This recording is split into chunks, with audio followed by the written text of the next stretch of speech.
دوستان محترم، وہ جو میں نے عرض کیا کہ دیکھ کر ایمان لانا اور بغیر دیکھ کر ایمان لانا، اپنے ایمان سے بتائیں اگر اللہ جل مجدہ انسانوں کے سامنے آ موجود ہوں، کس کی مجال ہے کہ ایمان نہ لائے؟ کس کی مجال ہے کہ اللہ کی خاطر قربان نہ ہو جائے؟ کس کی مجال ہے کہ اللہ کی خاطر اپنا مال نہ لوٹا دے؟ تو اگر ایسا ہے تو بن دیکھے ایمان کیوں نہیں لاتے ہو؟ بن دیکھے وہ کام کیوں نہیں کرتے ہو جو دیکھ کر کرنے کے لیے تیار ہو؟ جو غیر اللہ کے لیے کرتے ہو، اللہ کے لیے کیوں نہیں کرتے؟ میں ان مذہبی پیشواؤں اور سیاسی رہنماؤں سے گزارشیں کر کر کے تھک گیا ہوں، اپنے مسلمان بھائیوں سے، نوجوان نسل سے یہ گزارش کر کر کے تھک گیا ہوں کہ بھائیو ہوش کے ناخن لو، نوجوانوں ہوش کے ناخن لو۔ یہ مذہبی پیشوا اور یہ سیاسی رہنما تمہیں استعمال کر رہے ہیں اپنے مقاصد کے حصول کے لیے، خود مسند اقتدار تک پہنچنے کے لیے تمہیں استعمال کر رہے ہیں۔ تم اپنے فریضے کو پہچانو، اللہ کی بندگی کی طرف لوٹو، اللہ کی عبادت کی طرف لوٹو۔ انہوں نے تمہیں کچھ نہیں دینا، اللہ تمہیں دونوں جہان کی نعمتیں عطا کرے گا۔ لوٹ آؤ اللہ اور اس کے رسول کی طرف،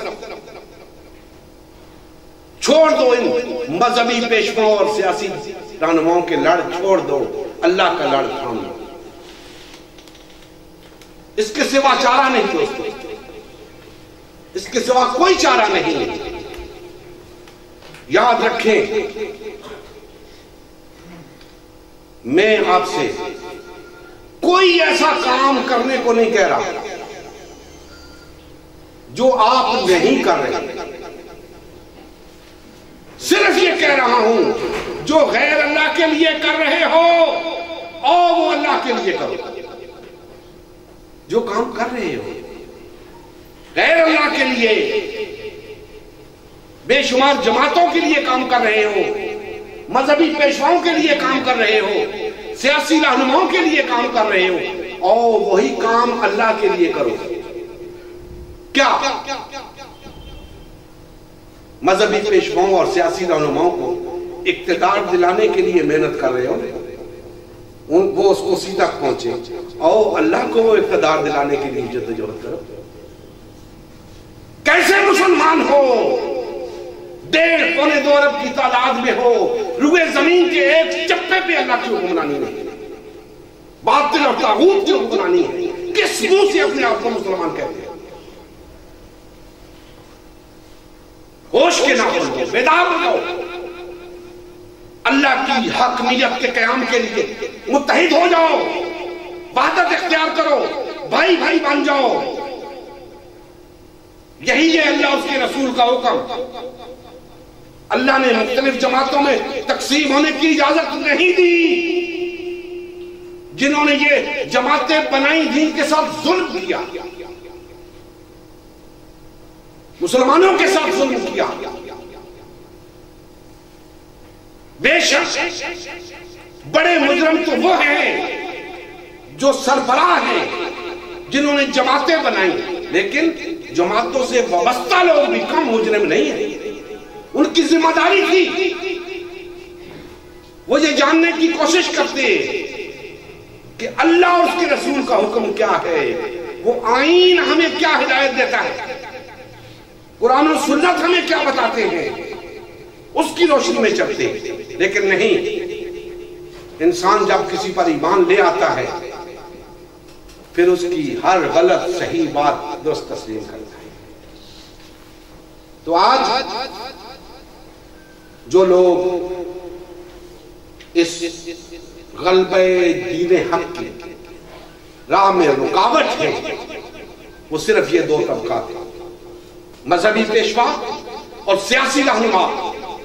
ان کو کیا تکلیف ہے ایک جماعت بننے میں؟ مجھے بتائیں۔ سیاسی رہنماؤں کو چھوڑ دیں، سیکولر لوگ ہیں، سیاسی جماعتوں کو چھوڑ دیں، سیکولر لوگ ہیں، ان کے ہاں سیاست الگ ہے، مذہب الگ ہے۔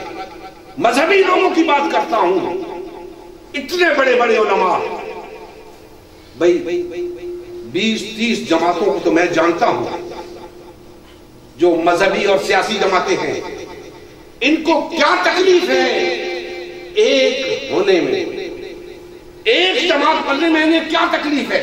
کیا یہ مسلمان نہیں ہیں؟ پھر کیوں اکٹھے نہیں ہوتے؟ لوگوں سے کہتے ہیں، باز کرتے ہیں، اکٹھے ہو جاؤ، وحدت اختیار کرو۔ تم 30 اکٹھے نہیں ہو سکتے، لوگوں کو کیا اکٹھے کرو؟ کس منہ سے لوگوں کو کہتے ہو اکٹھے ہو جاؤ؟ تم 30-40 کیوں نہیں اکٹھے ہو جاتے؟ ایک جماعت کیوں نہیں بن جاتے؟ اپنے میں سے ایک کو امیر بنا لو۔